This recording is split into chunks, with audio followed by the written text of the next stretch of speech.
श्री कृष्ण बोले, हे पार्थ, अब मैं तुम्हें कर्म का वो रहस्य बताता हूं जिसे जान लेने के बाद मनुष्य कभी भ्रमित नहीं होता। इस संसार में प्रत्येक प्राणी कर्म करने के लिए ही जन्म लेता है। कोई भी एक क्षण के लिए भी कर्म किए बिना नहीं रह सकता। तुम्हारा श्वास लेना भी कर्म है, तुम्हारा सोचना भी कर्म है, और तुम्हारा मौन रहना भी कर्म है। इसलिए ये मत सोचो कि कर्म छोड़ देने से तुम्हें शांति मिल जाएगी। नहीं, शांति कर्म छोड़ने से नहीं, बल्कि कर्म के पीछे छिपे स्वार्थ को छोड़ने से मिलती है।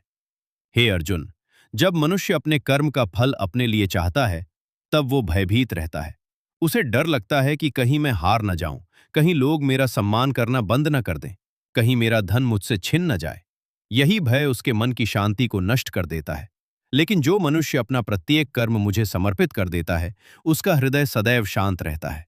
वो जानता है कि मेरा कर्तव्य कर्म करना है, परिणाम देना परमात्मा का कार्य है। हे धनंजय, तुमने देखा होगा कि किसान बीज बो देता है, पर वर्षा उसके हाथ में नहीं होती। वो खेत जोतता है, पर सूर्य का प्रकाश उसके वश में नहीं होता। फिर भी वो अपना कर्म पूरी निष्ठा से करता है। उसी प्रकार मनुष्य को भी अपना कर्तव्य करना चाहिए और परिणाम ईश्वर पर छोड़ देना चाहिए। हे पार्थ, अब मैं तुम्हें इच्छा का रहस्य बताता हूं। मनुष्य की इच्छाएं समुद्र की लहरों के समान हैं। एक इच्छा पूरी होती है तो दूसरी जन्म ले लेती है, दूसरी पूरी होती है तो तीसरी सामने खड़ी हो जाती है। यदि मनुष्य अपनी इच्छाओं का दास बन जाए तो वो कभी संतुष्ट नहीं हो सकता। जिसके पास एक स्वर्ण मुद्रा है, वो 100 चाहता है। जिसके पास 100 हैं, वो 1000 चाहता है। जिसके पास 1000 हैं, वो लाख चाहता है। और ये क्रम कभी समाप्त नहीं होता। इसलिए मैं कहता हूं, जिस दिन मनुष्य अपनी आवश्यकताओं को सीमित कर लेगा, उसी दिन उसका जीवन सुखी हो जाएगा। हे अर्जुन, सच्चा धन सोना चांदी नहीं है। सच्चा धन संतोष है। जिसके पास संतोष है, वो निर्धन होकर भी सुखी है। जिसके पास संतोष नहीं है, वो राजा होकर भी दुखी है। हे पार्थ, अब मैं तुम्हें अहंकार का स्वरूप बताता हूं। अहंकार एक ऐसा विष है जो धीरे धीरे मनुष्य की बुद्धि को नष्ट कर देता है। अहंकारी मनुष्य सोचता है कि सब कुछ उसी के कारण हो रहा है। वो भूल जाता है कि उसके शरीर में चल रही प्रत्येक सांस भी परमात्मा की कृपा से है।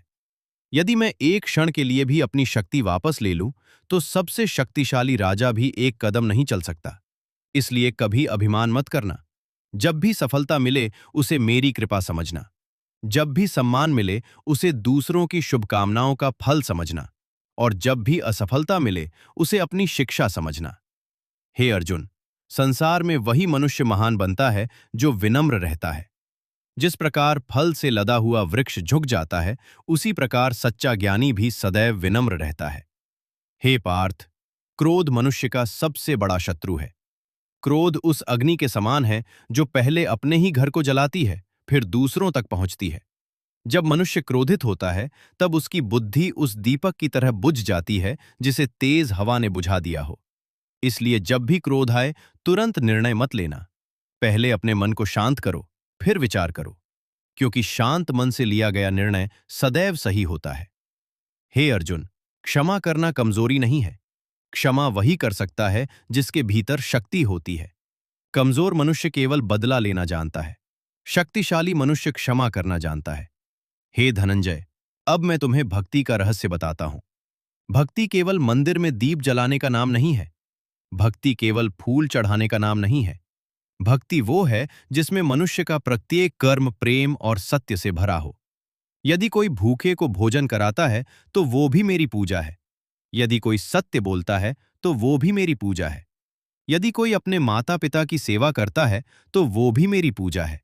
यदि कोई बिना स्वार्थ के किसी दुखी की सहायता करता है, तो वही सच्ची भक्ति है। हे अर्जुन, मैं किसी मनुष्य के वस्त्र नहीं देखता, मैं उसका धन नहीं देखता, मैं उसका पद नहीं देखता। मैं केवल उसका हृदय देखता हूं।